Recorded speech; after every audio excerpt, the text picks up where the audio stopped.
C'est grâce à vos dons volontaires et réguliers que nous pouvons faire ce travail. Merci à tous.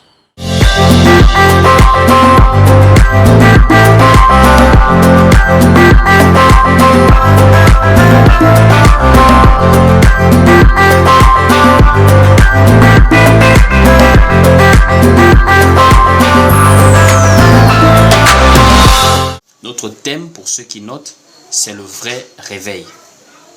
Le vrai réveil. Frères et sœurs, quand nous parlons de réveil, nous parlons d'un mot qui se répète. C'est le mot veille.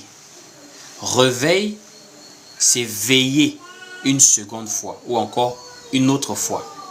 Puisque le mot réveil est un mot composé du radical veille et du préfixe re. C'est comme revenir, c'est comme reparler, c'est comme repartir, c'est comme refaire. C'est une action que l'on répète en fait. Donc quand nous parlons du réveil, en réalité il y a une souche, c'est le mot veille, qui vient du verbe veiller. Ainsi, quand on veut comprendre une action, comment faire pour la répéter, il faut souvent aller aux origines de la chose.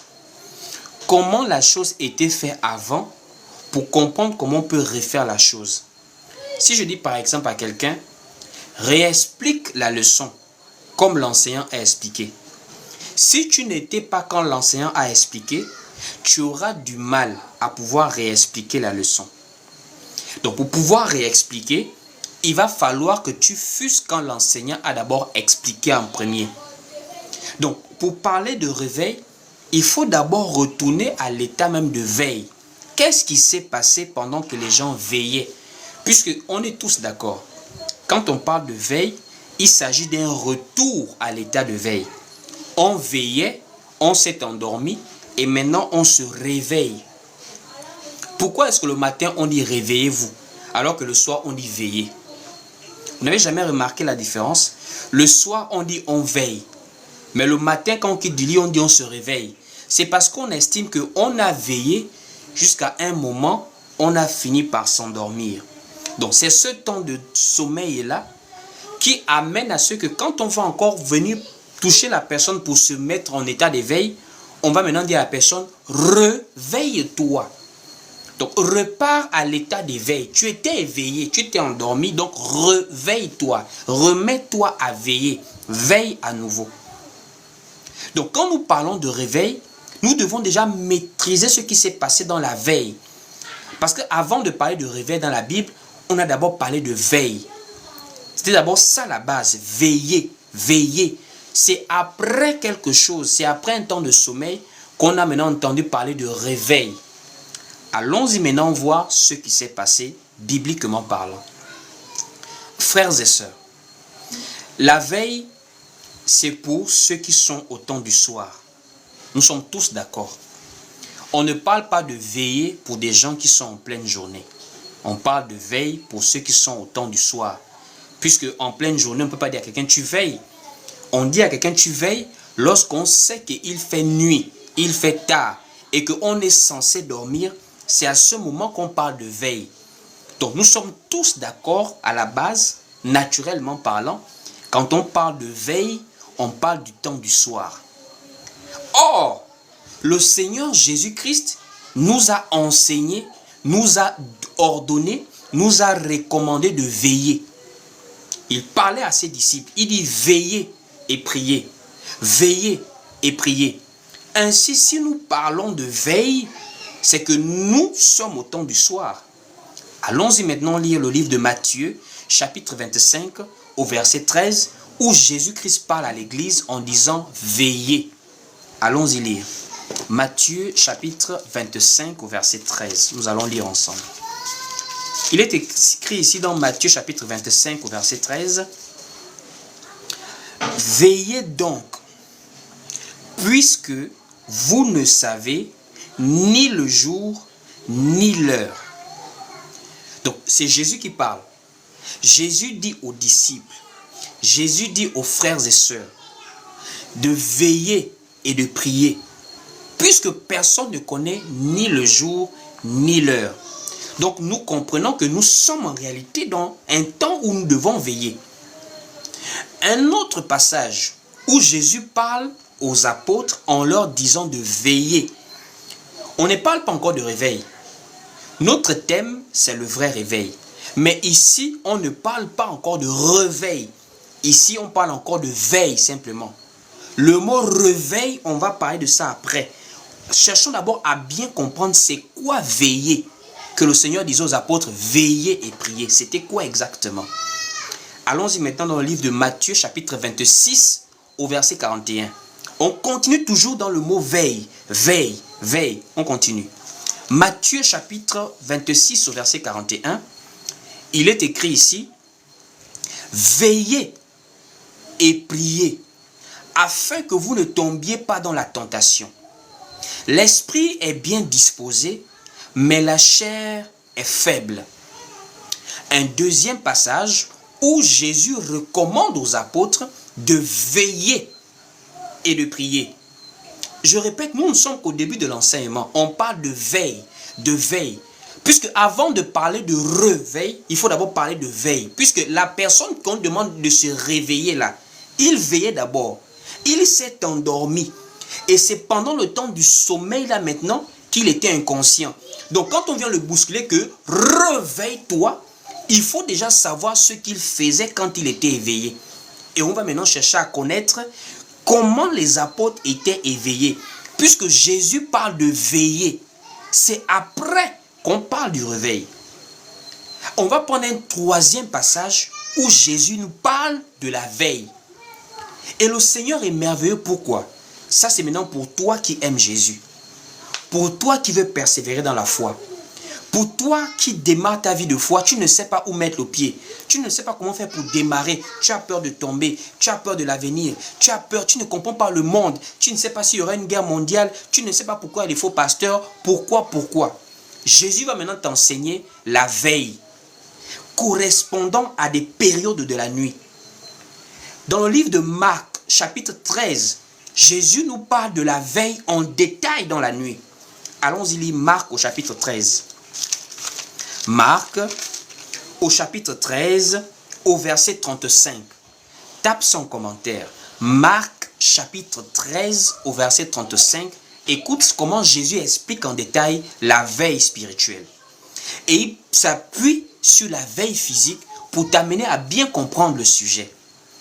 Il dit ici dans le livre de Marc, chapitre 13, au verset 35, « Veillez donc, car vous ne savez quand viendra le maître de la maison, ou le soir, ou au milieu de la nuit, ou au chant du coq, ou le matin. » Donc, quand Jésus parle des veilles, il met 4 veilles nocturnes le soir. Il met au milieu de la nuit. Il met au chant du coq. Il met le matin. Pour toi, tu ne comprends pas ce que ça veut dire. Toi, tu penses à 22 h chez toi. Tu penses à 1 h du matin. Alors que ces 4 périodes représentent aussi des temps prophétiques, puisque le milieu de la nuit là va se retrouver dans une autre parabole. La parabole de Matthieu chapitre 25, le milieu de la nuit sera cité là-bas. On n'est qu'au temps du soir depuis là. Pour comprendre la veille spirituelle en tant que chrétien, il faut déjà comprendre le temps dans lequel nous sommes. Or, les Écritures nous révèlent que nous sommes dans un temps prophétiquement sombre. Le temps du soir, le temps de la nuit, le temps de l'obscurité. Voici pourquoi nous devons veiller. Maintenant, il faut chercher à comprendre comment veille-t-on. Veiller, ça veut dire quoi exactement pour un chrétien? Puisque physiquement, quand on veille, on a les yeux ouverts. Mais spirituellement, veiller veut dire quoi? Allons-y maintenant prendre la parabole de Matthieu chapitre 25 pour comprendre ce qui se passe. Matthieu au chapitre 25. On va maintenant lire posément à partir du verset 1er. Matthieu au chapitre 25, dès le verset 1er, il est écrit ici: « Le royaume des cieux sera semblable à 10 vierges qui, ayant pris leurs lampes, allèrent à la rencontre de l'époux. On va aller doucement. On dit le royaume des cieux. Ça veut dire quand Christ va apparaître pour prendre son église, le royaume des cieux là sera semblable à 10 vierges qui, ayant pris leur lampe, allèrent à la rencontre de l'époux. On va aller doucement. On va aller doucement.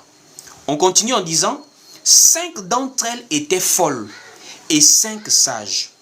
Les folles, en prenant leur lampe, ne prirent point d'huile avec elles. Mais les sages prirent avec leur lampe de l'huile dans des vases. Comme l'époux tardait, toutes s'assoupirent et s'endormirent au milieu de la nuit. Si on se rappelle, on a lu dans le livre de Marc chapitre 13 au verset 35, les 4 veilles.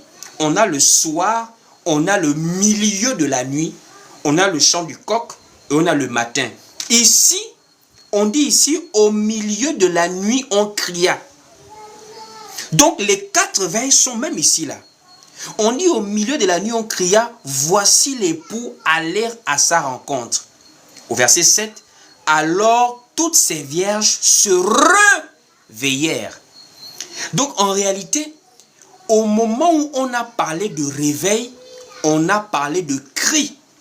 Et on a parlé de cri parce que l'époux était déjà là. Et si l'époux était déjà là, on a crié pourquoi? C'est parce que les vierges étaient déjà endormies. Si elles étaient éveillées, on n'allait pas crier pour qu'elles soient attentives, vu qu'elles attendaient l'époux. Mais on a crié parce que les vierges étaient déjà endormies. Donc le cri vient maintenant réveiller la vierge endormie. Voici pourquoi le mot réveillère apparaît après le sommeil. On ne peut pas parler de réveil si on n'a pas constaté un sommeil. Le réveil est la solution au sommeil. Le réveil est ce qui met fin au sommeil. Or, le sommeil, c'est ce qui perturbe la veille. Tout commence avec la veille. La veille est perturbée par le sommeil. Et quand le sommeil s'amène, il faut maintenant le réveil. Or, pour que le réveil arrive, il faut qu'un cri se fait entendre. Là, maintenant, on va pas à pas dans l'enseignement.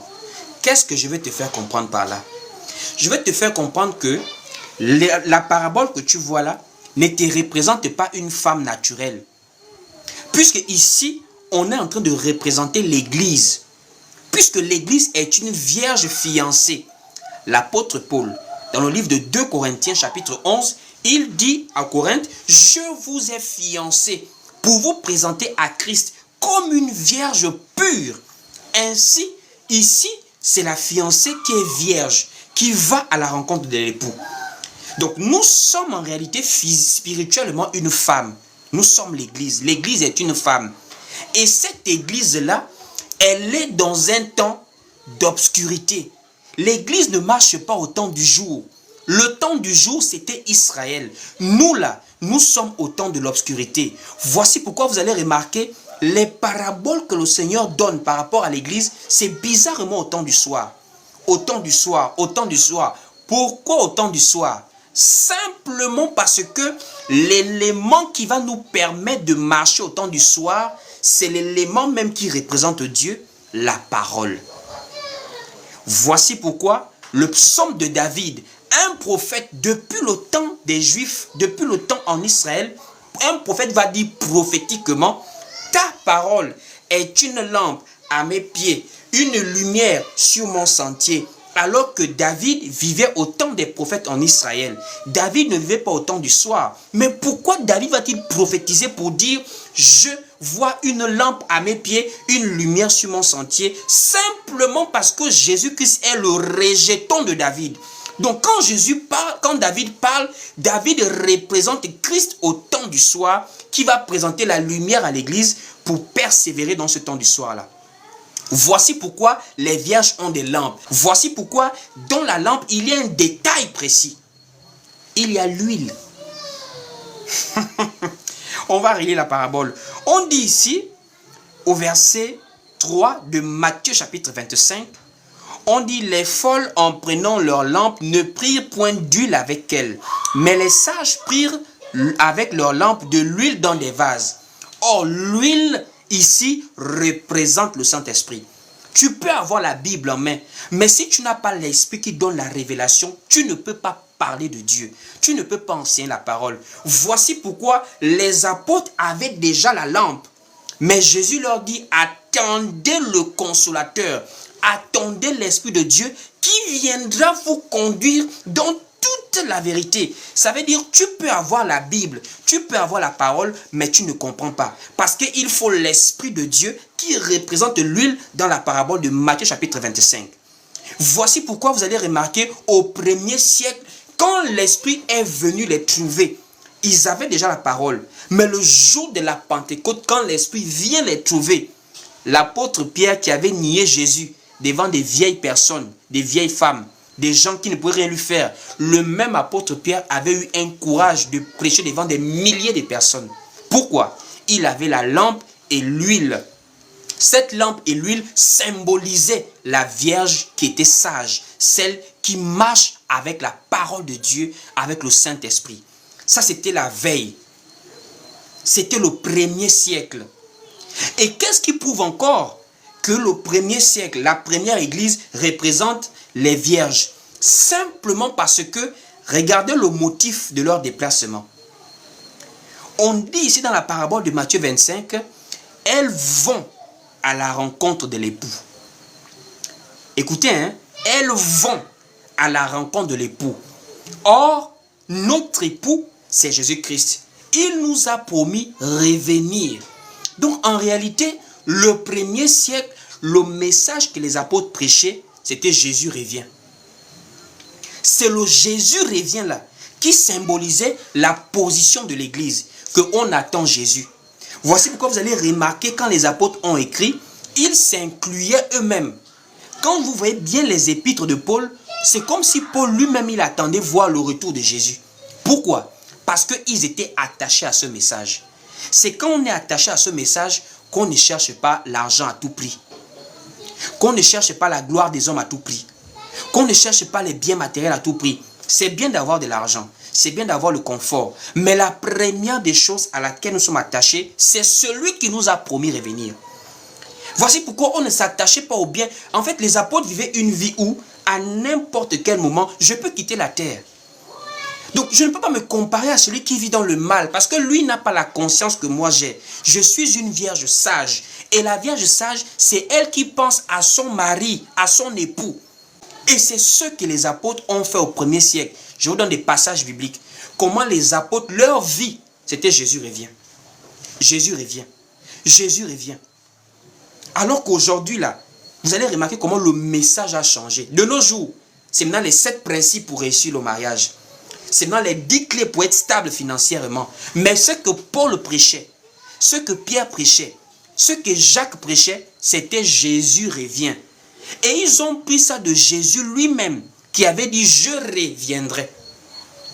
Jésus lui-même a posé la base. Les vierges vont à la rencontre de l'époux. Allons-y lire. Prenons le premier passage où le maître, le souverain pasteur, Jésus-Christ, lui-même il enseigne qu'il va revenir. Prenons le livre de Jean chapitre 14 du verset 2 à 3. Allons-y lire. Jean chapitre 14 du verset 2 à 3. Il est écrit ici dans Jean 14 du verset 2 à 3. Lisons. Il y a plusieurs demeures dans la maison de mon Père. Si cela n'était pas, je vous l'aurais dit. Je vais vous préparer une place. Et lorsque je m'en serai allé et que je vous aurai préparé une place, je reviendrai. Jésus dit je.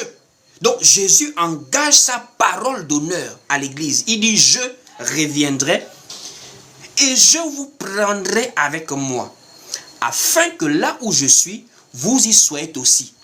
Donc Jésus lui-même, il met sa parole d'honneur. Il console l'église en disant, je m'en vais. J'arrive vous chercher. Attendez-moi, je reviens. Et vous allez remarquer, même lorsque Jésus était monté dans les airs, quand il partait déjà, quand il a disparu, ça ne s'est pas arrêté là. Dieu a encore dépêché 2 anges pour venir confirmer que ne vous inquiétez pas les gars, ne vous inquiétez pas. Le monsieur, ce Jésus que vous voyez disparaître là, il va apparaître de la même manière. Calmez-vous. Allons-y voir le livre de Actes, chapitre 1er, du verset 9 à 11. La confirmation de cette promesse-là. Jésus revient. Jésus revient. Actes, chapitre 1er, du verset 9 à 11. Allons-y lire. Actes, chapitre 1er, du verset 9 à 11. Il est écrit ici. Après avoir dit cela, il fut élevé pendant qu'ils le regardaient et une nuée le déroba à leurs yeux. Et comme ils avaient les regards fixés vers le ciel, pendant qu'ils s'en allaient, voici 2 hommes vêtus de blanc leur apparurent. Et ils dirent, hommes galiléens, pourquoi vous arrêtez-vous à regarder au ciel? Ce Jésus qui a été enlevé au ciel du milieu de vous reviendra de la même manière que vous l'avez vu allant au ciel. 2 passages bibliques où le verbe revenir est conjugué au futur. Jésus lui-même il dit dans Jean 14 verset 3, je reviendrai. Voilà maintenant 2 hommes vêtus de blanc confirment ça dans Actes chapitre 1er verset 11, il reviendra. Frères et sœurs, c'était le message du 1er siècle. Et c'est ce message qui symbolisait la lampe que les vierges avaient et leur position à attendre l'époux. Regardez comment l'apôtre Paul va prêcher ce même message-là. L'apôtre Paul va répéter ce message. Allons-y lire. Le livre de 1 Thessaloniciens, chapitre 4, à partir du verset 13. Allons-y lire. 1 Thessaloniciens, chapitre 4, à partir du verset 13. Nous voyons maintenant la parole du 1er siècle, la première église. La première église, frères et sœurs. Pas ce que nous voyons aujourd'hui. Je parle de la première église. Regardez comment les apôtres prêchaient la parole. De nos jours sur TikTok, quelqu'un prend son TikTok pour dire je vois, sœur Nana Moana, je te vois, la sœur Rose, je vois quelque chose. Les apôtres prêchaient, Jésus revient. On va lire. 1 Thessaloniciens, chapitre 4, à partir du verset 13. Comment Paul donne les détails de l'enlèvement. Non, c'est merveilleux. Allons-y lire. 1 Thessaloniciens, chapitre 4, verset 13, il est écrit ici. Nous ne voulons pas, frères, que vous soyez dans l'ignorance au sujet de ceux qui dorment, afin que vous ne vous affligez pas comme les autres qui n'ont point d'espérance.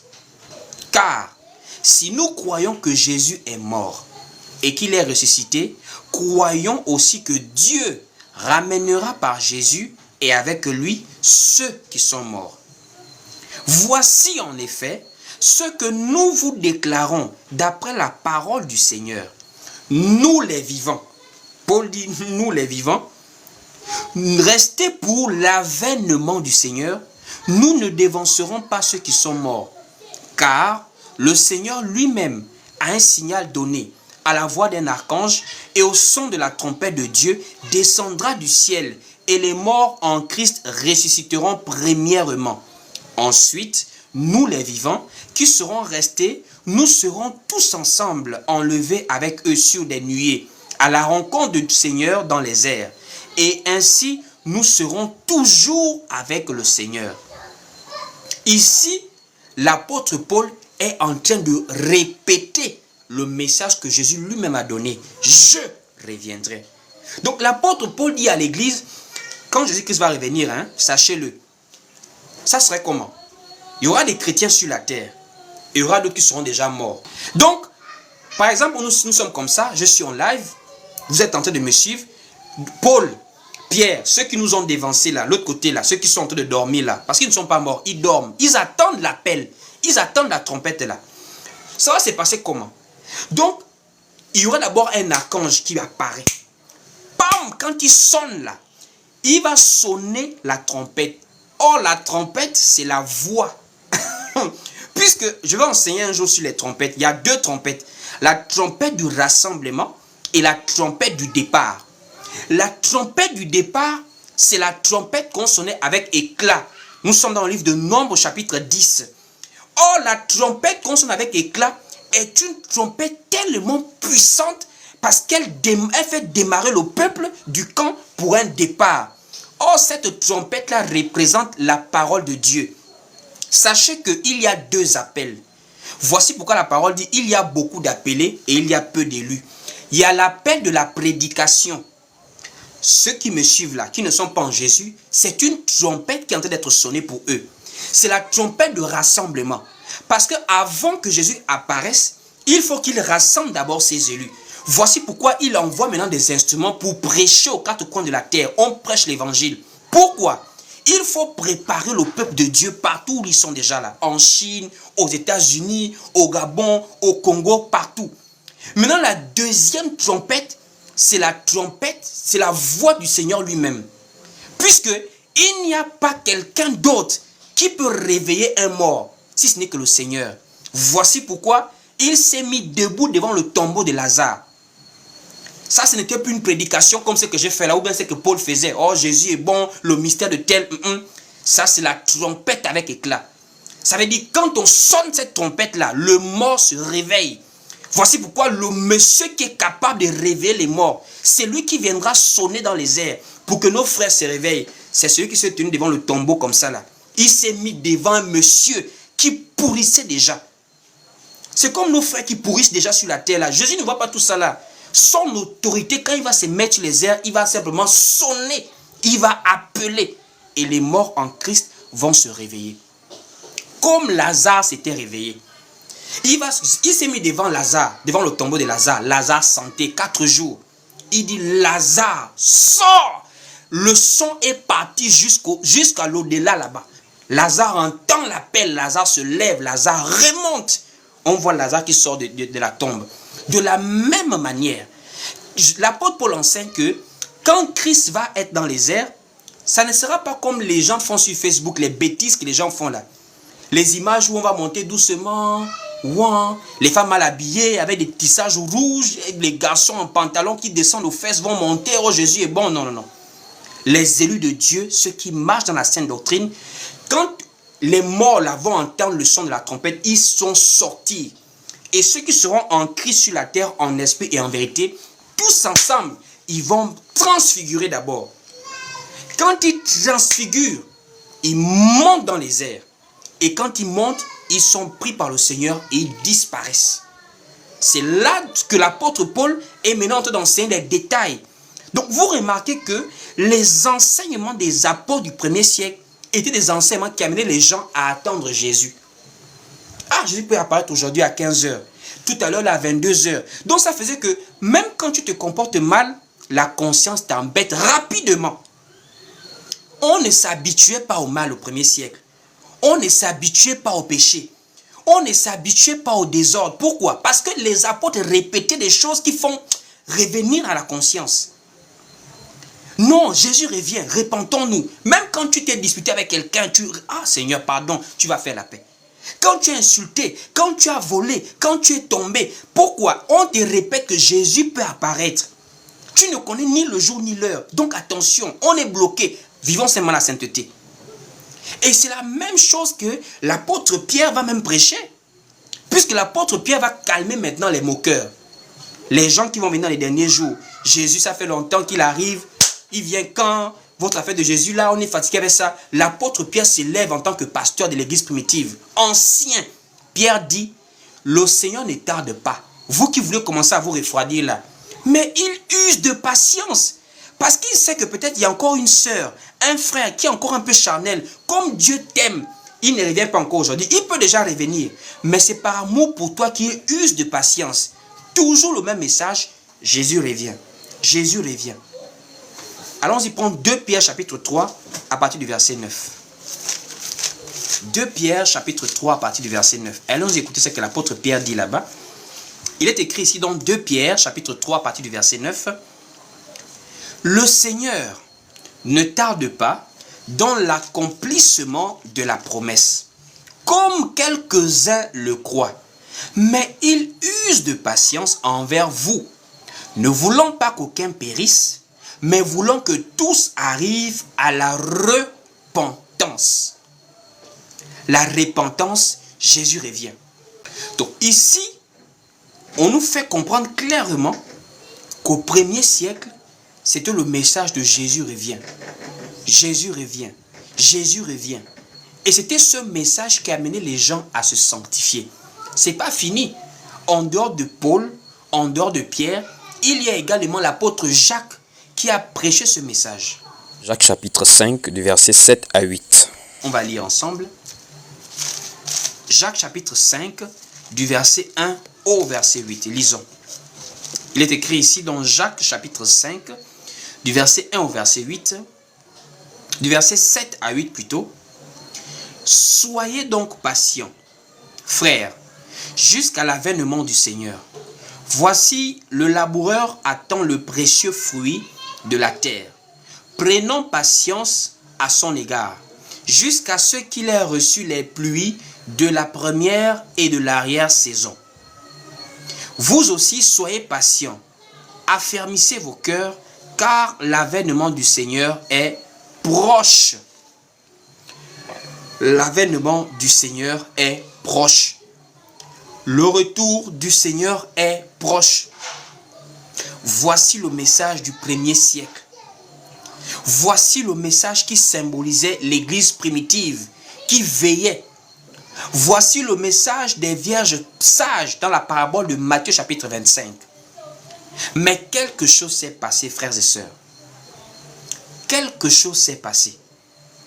Puisque dans la parabole de Matthieu chapitre 25, on nous dit, comme l'époux tardait, le retard de l'époux a amené les vierges à s'assoupir et à s'endormir. On va lire ça. On repart maintenant dans Matthieu chapitre 25, à partir du verset même 5. Matthieu chapitre 25, à partir du verset 5. Écoutez ce que la parole dit. Il est écrit ici, comme l'époux tardait, toutes s'assoupirent et s'endormirent. Le retard de Jésus, ça a amené beaucoup de personnes à tomber dans des systèmes religieux. Au départ, beaucoup croyaient, beaucoup persévéraient dans ce message de Jésus revient. Au départ, beaucoup ne s'attachaient pas à l'argent. Beaucoup ne s'attachaient pas au matériel. Il n'y avait pas tout ce désordre. C'est vrai que nous sommes humains. Même du temps de l'église primitive, il y avait aussi des scandales, il y avait aussi du désordre parfois. Mais ce n'était pas au niveau que nous voyons aujourd'hui. La cupidité est à un niveau bizarre aujourd'hui. L'amour de l'argent. Les femmes qui prêchent. Les écoles théologiques. Les doctrines de démons. Le système catholique romain. Les églises dénominationnelles. Toutes ces choses sont arrivées après. Au départ, c'était simplement la saine doctrine. Les frères et sœurs qui persévéraient dans l'amour fraternel. Il n'y avait pas des gens qui dominaient le peuple pour s'accaparer de l'argent, pour s'accaparer des biens du peuple. Il n'y avait pas des pasteurs qui sortaient avec des femmes n'importe comment, qui géraient des choses. Il n'y avait pas de la sorcellerie dans les assemblées. Des pasteurs pour avoir la gloire, qui partent dans des pratiques sataniques, pour pouvoir chercher la popularité dans les choses de Dieu. Il n'y avait pas ça au départ. Mais quelque chose s'est passé. Le livre de Matthieu chapitre 25 au verset 5 nous dit, comme l'époux tardait, le retard de l'époux a amené les vierges à s'endormir. Et c'est aussi similaire à une parabole. La parabole de l'ivraie et du blé. La parabole de l'ivraie et du blé nous montre que il y avait un homme qui semait dans son champ la bonne semence, le blé. Et on nous dit, pendant que les gens dormaient, le sommeil là, Satan, il aime opérer pendant que les gens dorment. Voici pourquoi, même dans le naturel, remarquez ça. Il y a des gens, la journée, tu te comportes bien. Ta santé est bonne, tu n'as pas de fièvre, tu travailles bien toute la journée. Mais quand la nuit arrive, quand le soleil se couche, toi-même, tu sens le corps bizarre. Les fièvres que tu ne sens pas en journée, le soir, c'est le temps vraiment des choses bizarres. Même dans les hôpitaux, allez-y demander aux urgentistes. Qu'est-ce qui se passe les soirs? Ceux qui travaillent aux urgences. La journée, les gens n'ont pas de problème. Mais quand la nuit arrive, des cas sont administrés aux urgences comme pas possible. Satan, il aime travailler dans le noir, dans l'obscurité. Et c'est ce qui s'est passé également dans le temps de l'Église. Il y a eu un temps d'obscurité. Il y a eu un temps d'assoupissement. Il y a eu un temps du sommeil. Et ce temps du sommeil, c'est un sommeil spirituel. Ce n'est pas un sommeil physique. Le sommeil spirituel, c'est quand on s'éloigne de la parole de Dieu. C'est quand on s'éloigne du fondement apostolique. C'est quand on s'éloigne de la sainte doctrine, spirituellement, on dort. Spirituellement, on dort. Et le système que les hommes ont apporté après le départ du Seigneur et les premiers apôtres qui sont morts là, vers le 4e siècle, avec Rome, c'est là où le sommeil est entré dans l'Église. Les frères et sœurs se sont éparpillés dans l'Europe, dans le monde, dans le royaume, dans l'Empire romain. Et l'Empire romain a pris la tête de ce mouvement qu'on appelait christianisme là, pour maintenant formaliser une religion basée sur des réunions des hommes appelés des conciles, mais qui n'ont rien à voir avec la sainte doctrine. C'est là où maintenant toutes les fausses doctrines ont commencé dans le catholicisme romain. Marie est devenue la mère de Dieu. On a commencé à baptiser les bébés. On a commencé à voir trois dieux. Dieu le Père, Dieu le Fils, Dieu le Saint-Esprit. Le baptême trinitaire est rentré. Ça veut dire quoi? Le sommeil s'est installé. Puisque le sommeil spirituel, c'est quand on s'éloigne de la sainte doctrine. Et ça a duré pendant des siècles. Ça a duré ainsi. Le célibat des prêtres est rentré dans ça. Le purgatoire est rentré dans le sommeil. Les messes des requiem, c'est-à-dire quelqu'un, ton parent est mort. Comme toi, tu as des milliards que tu as volés dans je ne sais pas quoi, tu vas payer au prêtre de l'argent. Il va prier pour ton parent qui est mort braqueur. Il est mort dans un bar parce qu'il s'est battu avec quelqu'un d'autre. Il est mort sur une moto. Il est mort n'importe comment. Il ne croyait pas en Christ. Mais comme toi, tu as de l'argent, tu vas payer le prêtre qui va prier pour son âme. Pour que son âme quitte de ce jour des morts pour aller au sein d'Abraham dans le lieu de repos. C'est très grave. Ça représente le sommeil spirituel. Et ce sommeil a duré pendant des siècles. Jusqu'à ce qu'on parle de réveil. Puisque dans la parabole de Matthieu chapitre 25, au verset 6, on dit comme l'époux tardait. Comme l'époux tardait, au verset 6, on dit au milieu de la nuit, on cria. Au milieu de la nuit, on cria. Et on va lire ça. Matthieu chapitre 25, au verset 6. On dit ici au verset 6. Au milieu de la nuit, on cria, voici l'époux, allez à sa rencontre. Voici l'époux, allez à sa rencontre. Le voici l'époux là, le cri là, symbolise le mouvement de réveil qui a commencé depuis des siècles et qui est jusqu'à aujourd'hui. Parce que le sommeil apparemment n'est pas encore terminé.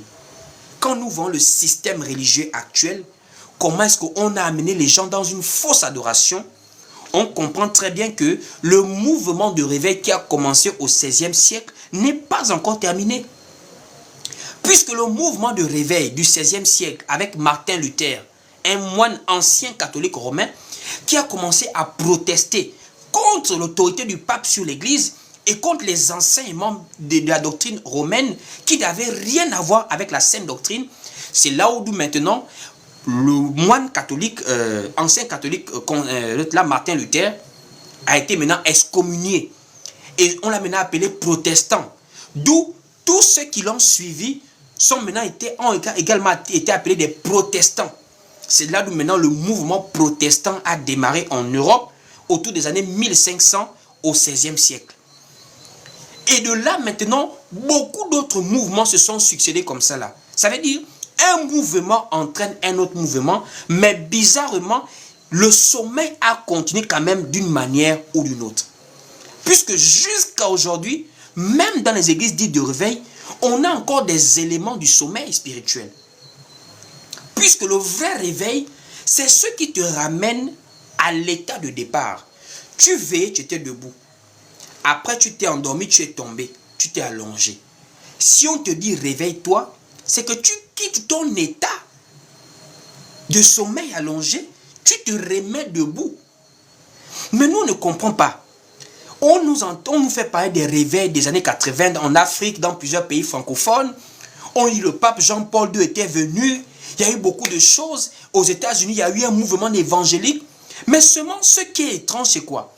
Quand on voit l'enseignement de ce soi-disant mouvement évangélique, on voit la saine doctrine, mais il y a un problème. Il y a un problème. Puisque à l'église primitive, on est prélevé par la dîme.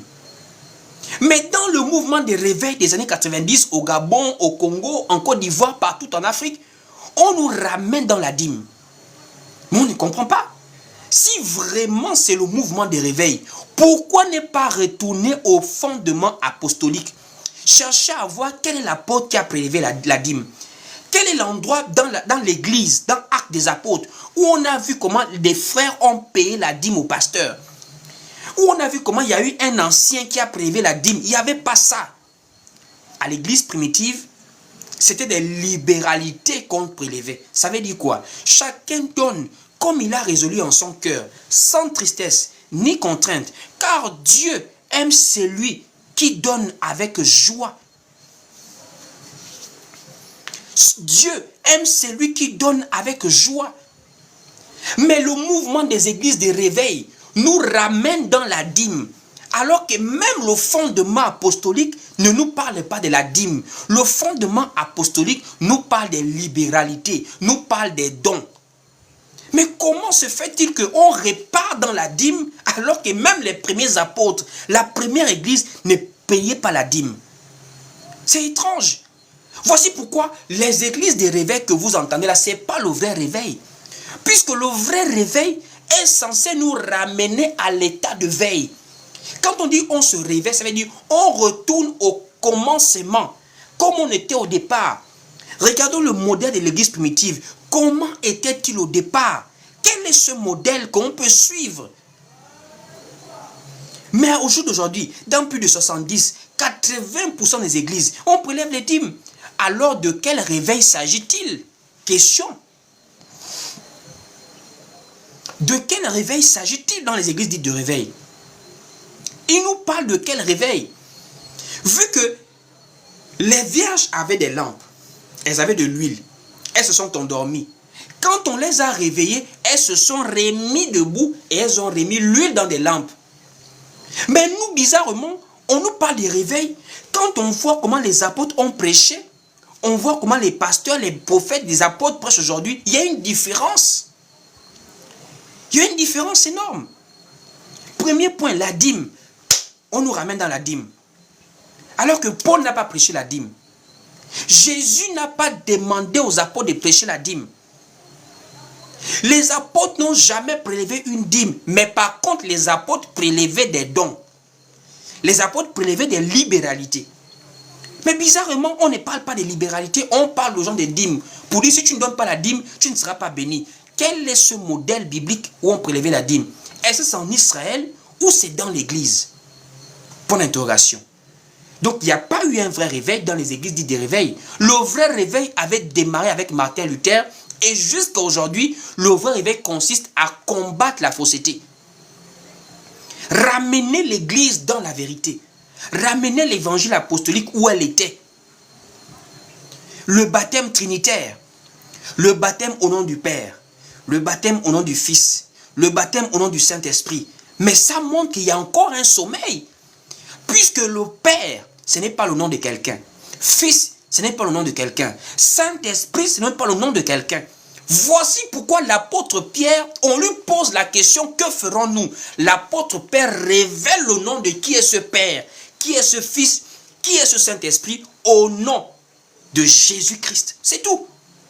Puisque au nom du Père, au nom du Fils, au nom du Saint-Esprit, c'est au singulier, c'est un seul nom. Quel est ce nom? L'apôtre Pierre, dans Actes chapitre 2, va clairement dire, soyez baptisés au nom de Jésus.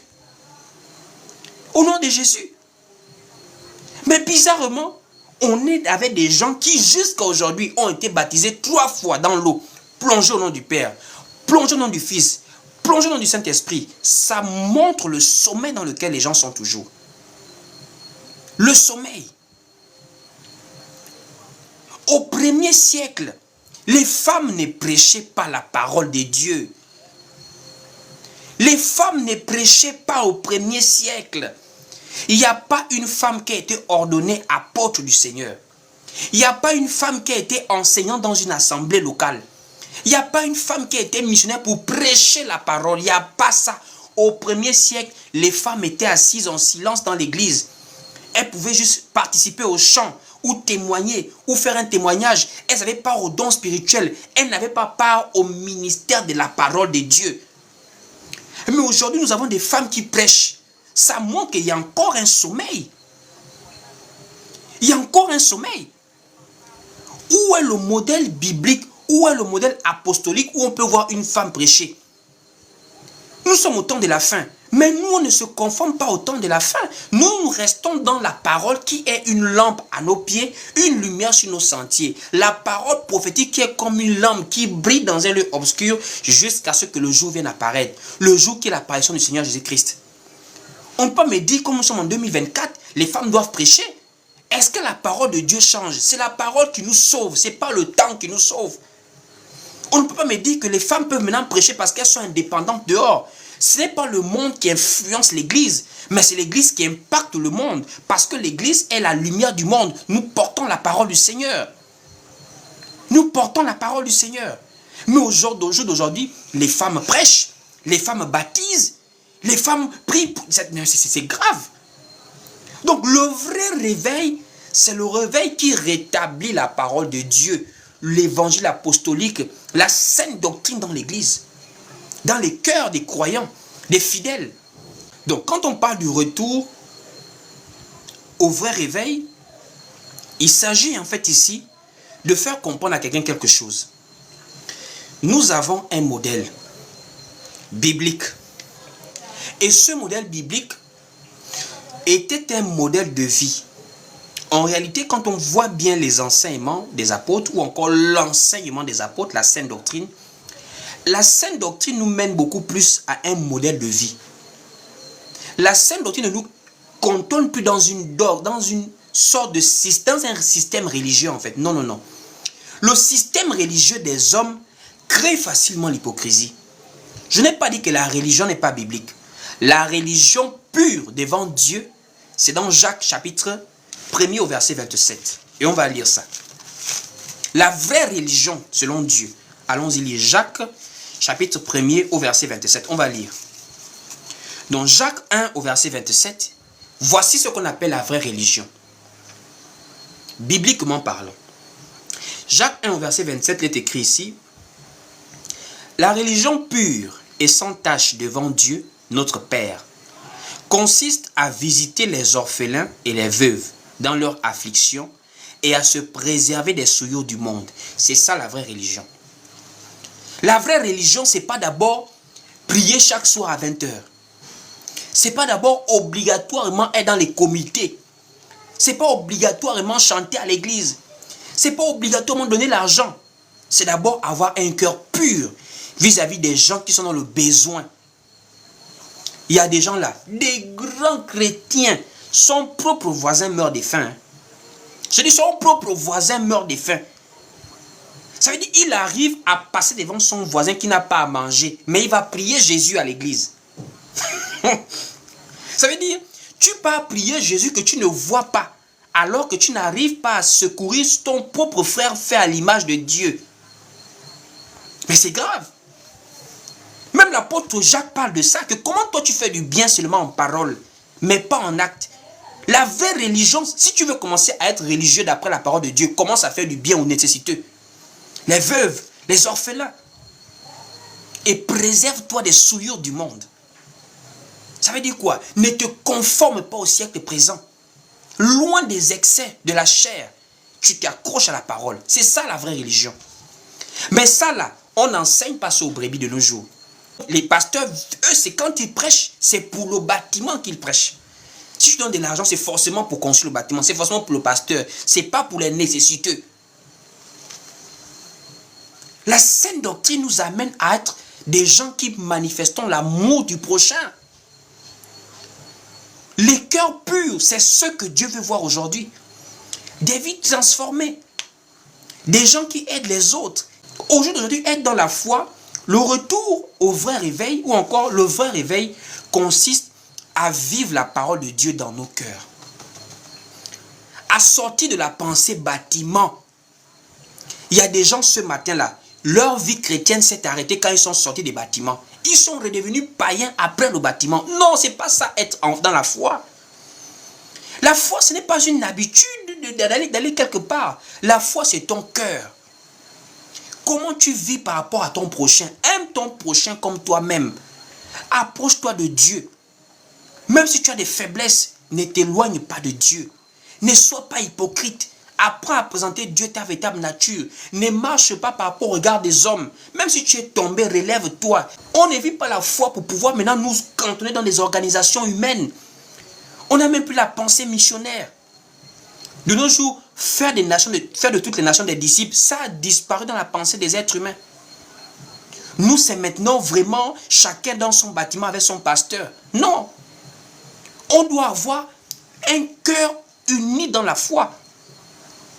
On doit avoir l'amour du prochain qui règne parmi nous. On doit avoir des cœurs de miséricorde. On doit avoir des cœurs qui aiment la parole. Il y a des gens qui aiment plus la louange que la parole de Dieu. Ça montre l'état ça montre le chrétien de nos jours. Quelqu'un, il aime quand on chante, il n'aime pas quand on enseigne. Parce que lui, la saine doctrine, ce n'est pas son problème. Lui, il veut seulement chanter, il veut les émotions. Alors qu'un enfant de Dieu, c'est celui qui évolue dans l'enseignement. Parce que l'enseignement le forge, l'enseignement le construit psychologiquement, mentalement, sur le plan éducationnel, sur le plan spirituel. Quand on parle même des traditions, on parle de l'église. Mais moi, je suis étonné. C'est parce que je répète, les gens, en fait, ils n'ont pas compris l'évangile, le christianisme, en fait. Le christianisme ne s'oppose pas aux civilisations des gens. Le christianisme ne s'oppose pas à tout ce qui est tradition. Moi, je suis dans ma tradition en termes d'éducation, en termes de valeurs, en termes de certains modes de vie. Je suis dans ma tradition. Ça ne m'empêche pas de croire en Jésus-Christ. L'évangile ne vient pas pour vous dire ne vivez plus selon vos traditions. L'évangile vient vous amener à croire au seul vrai Dieu. Parce qu'il n'y a pas plusieurs dieux de secteurs. C'est ceux où nous nous disons qu'il n'y a pas plusieurs dieux. Il y a un seul vrai Dieu. Au-dessus de toutes les petites croyances qu'on peut avoir là, chinois à son Dieu, africain à son Dieu, l'évangile présente le seul, le plus haut là, celui qui a créé les cieux et la terre. Mais à part ça, on n'a jamais dit à un Africain que faut maintenant te marier comme les Blancs, faut maintenant vivre, manger comme les... Non, non. L'apôtre Paul est allé en Grèce. L'apôtre Paul, il n'est pas allé insulter les Grecs. Ce sont les petits chrétiens ou les ignorants qui viennent insulter les gens. La tradition, c'est le diable. Il ne connaît pas la parole de Dieu.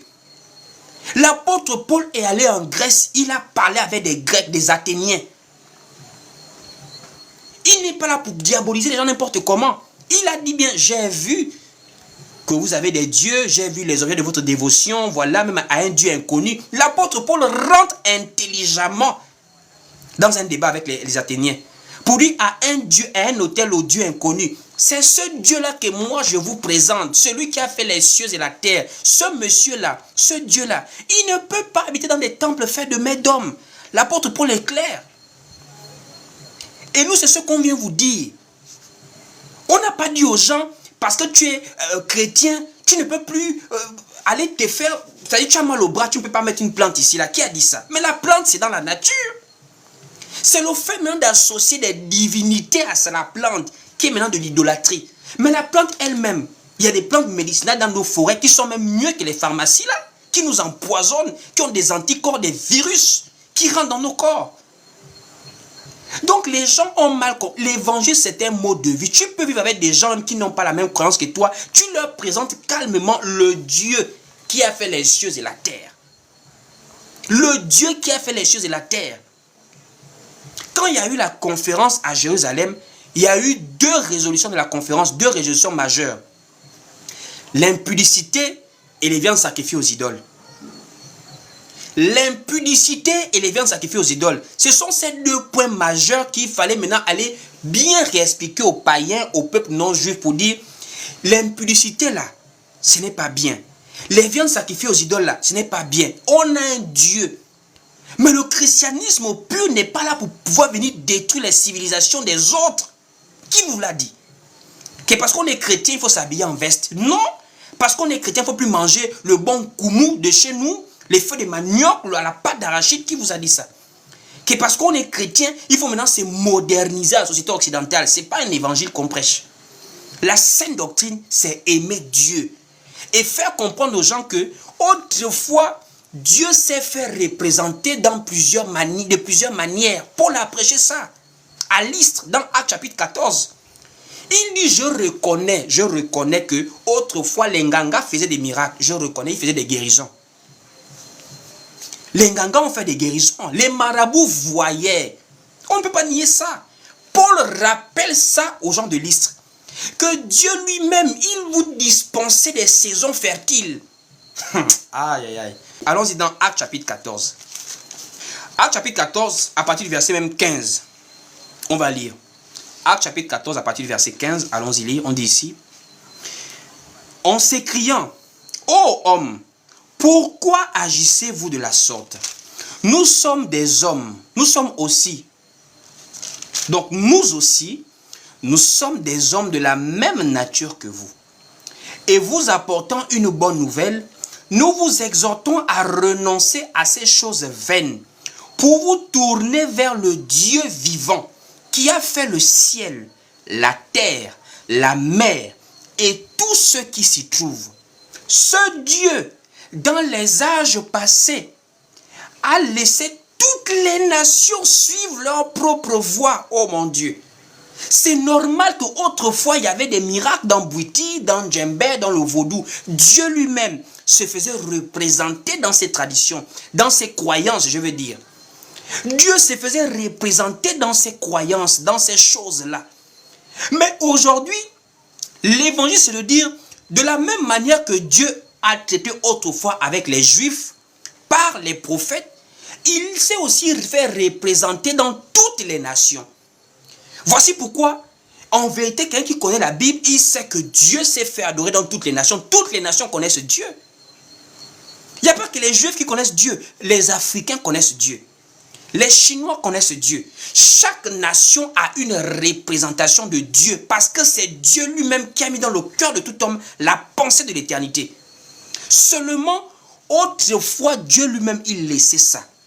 Mais c'est maintenant nous, selon notre foi, par Jésus-Christ, qu'au temps fixé par Dieu, pour qu'il apporte maintenant la lumière à toutes les nations, Dieu s'est fait maintenant révéler de façon christique en Jésus, parce que quand on parle du Christ, on parle du salut. L'être humain naturellement était appelé à la mort, à la destruction. Donc Dieu sauve l'être humain, on envoie maintenant le salut représenté par un homme appelé Jésus sur la terre, celui qui est parti à la croix là. Donc c'est maintenant par lui que les nations sont maintenant appelées à retourner vers le grand Dieu, plus par les représentations. C'est ça l'évangile. C'est de venir dire, on ne vous insulte pas. On ne vous dit pas que vous êtes des ignorants. On vous fait comprendre que selon notre foi, voici ce que nous devons faire aujourd'hui là. Aujourd'hui. Donc, au verset 17, on dit ici, quoiqu'il n'ait cessé de rendre témoignage de ce qu'il est, en vous faisant du bien, en vous dispensant du ciel, les pluies, les saisons fertiles, en vous donnant la nourriture avec abondance et en remplissant vos cœurs de joie. Donc le vrai réveil, c'est pour dire, on n'est pas dans des guerres de traditions, religions. Nous n'apportons pas un système religieux en Christ. Nous apportons un modèle de vie qui nous rapproche de Dieu. Un modèle de vie qui nous discipline en tant qu'être humain et être spirituel. Un modèle de vie qui nous amène à être loin des excès de la chair. La chair là est naturellement mauvaise. Elle a des choses terribles. C'est de la chair d'où viennent des pensées terribles. Le mal et beaucoup de choses, la colère. Voici pourquoi les Occidentaux, là, ils se sont laissés au penchant charnel. Dans le livre de Romains nous dit, comme à force de croire qu'ils étaient sages, ils sont devenus fous. Aussi Dieu les a livrés au penchant de leur cœur. C'est dangereux, mon frère. Quand tu veux trop te montrer sage, Dieu te livre à ta sagesse folle. Voici pourquoi c'est maintenant des zoophiles là-bas. Des hommes qui font des rapports sexuels avec des animaux. On est trop sages. Des homosexuels, des zoophiles, des terribles ces occidentaux-là. Donc c'est contre les désirs de la chair que nous luttons par l'évangile afin de nous rapprocher de Dieu. C'est pas pour venir dire comme les colons sont arrivés pour dire nous sommes les Africains sont des sauvages, des machins, ça c'est pas l'évangile. Donc le vrai réveil, c'est de sortir de tout ce faux système religieux qui a été apporté par des hommes qui nous éloignent même du véritable Dieu au lieu de nous ramener véritablement dans la sainte doctrine, dans le véritable évangile qui est simple à vivre. L'évangile n'est pas un fardeau pour le chrétien, c'est un modèle de vie stable, dans la paix, dans l'amour du prochain, dans la persévérance. C'est vrai qu'il y a des tribulations, c'est vrai qu'il y a des moments difficiles, mais ce n'est pas un système d'hommes. C'est ça le vrai réveil. C'est de ramener la lumière, ramener l'éclairage, ramener un repère aux hommes. L'évangile de Christ ne contredit pas l'éducation. De nos jours, même dans les églises, on ne prêche plus l'éducation. L'éducation. Des enfants sont devenus rebelles à leurs parents. La prostitution a augmenté. Des jeunes filles de 15 ans, les prostituées de 2024 sont maintenant des prostituées dans les maisons de leurs parents. De nos jours, une fille partir en mariage vierge, c'est devenu la folie. De nos jours, dire à une jeune fille, calme-toi ma fille, calme-toi ma soeur, c'est que tu es vieux jeu. Tu aimes trop. C'est quoi, on est en 2024. Et l'église doit incarner ces valeurs classiques là pour dire, il y a un modèle de vie. C'est pour notre bien. Tu vas sortir avec beaucoup des hommes, c'est attraper une maladie demain. C'est attraper des choses terribles. Des hommes marchent avec des poids spirituels négatifs. Des problèmes, même physiologiquement, ton propre corps est déjà abîmé par des hommes qui te fatiguent. Ça, c'est l'évangile qui nous amène, même l'éducation, l'évangile présente l'éducation aux gens. Les hommes irresponsables qui passent leur temps à tromper leurs femmes, qui ont des maîtresses dehors, qui ne s'occupent pas de leurs enfants. L'évangile, c'est aussi dire, ah mon frère, tu peux avoir une vie plus exemplaire que ça. Ne laisse pas la chair te dominer. C'est pas le pantalon qui gère toute ta vie. Comment tu as un pantalon fragile? Apprends à te discipliner. L'évangile, c'est ça, avoir une vie propre, une vie rangée. Même si tu tombes, tu te relèves, tu demandes à Dieu pardon, tu continues. Apprendre à prier ton propre Dieu, en fait. Apprendre à prier ton propre Dieu. Apprendre à évoluer dans une spiritualité qui te ramène à être responsable de ta vie spirituelle. Même si tu as une assemblée, même si tu as des conducteurs. C'est un peu ça le vrai réveil, frères et sœurs. Le vrai réveil, c'est ce réveil qui nous amène à véritablement répartir au fondement apostolique. Tout ce faux système religieux, les dénominations, le système catholique romain, toutes ces choses-là, montrent aux gens que ce n'est pas ce que Jésus a laissé. Ce n'est pas ce que les apôtres ont laissé. Tous ces faux débats que nous voyons actuellement là, ce n'est pas ce que Jésus a laissé. Jésus a laissé une doctrine de vie. Un modèle de vie qui nous rapproche de Dieu par le canal de son évangile, l'évangile de Christ. Véritablement, que Dieu vous bénisse. Pour plus d'édification, suivez-nous sur Facebook, YouTube, TikTok et Instagram. Que Dieu vous bénisse.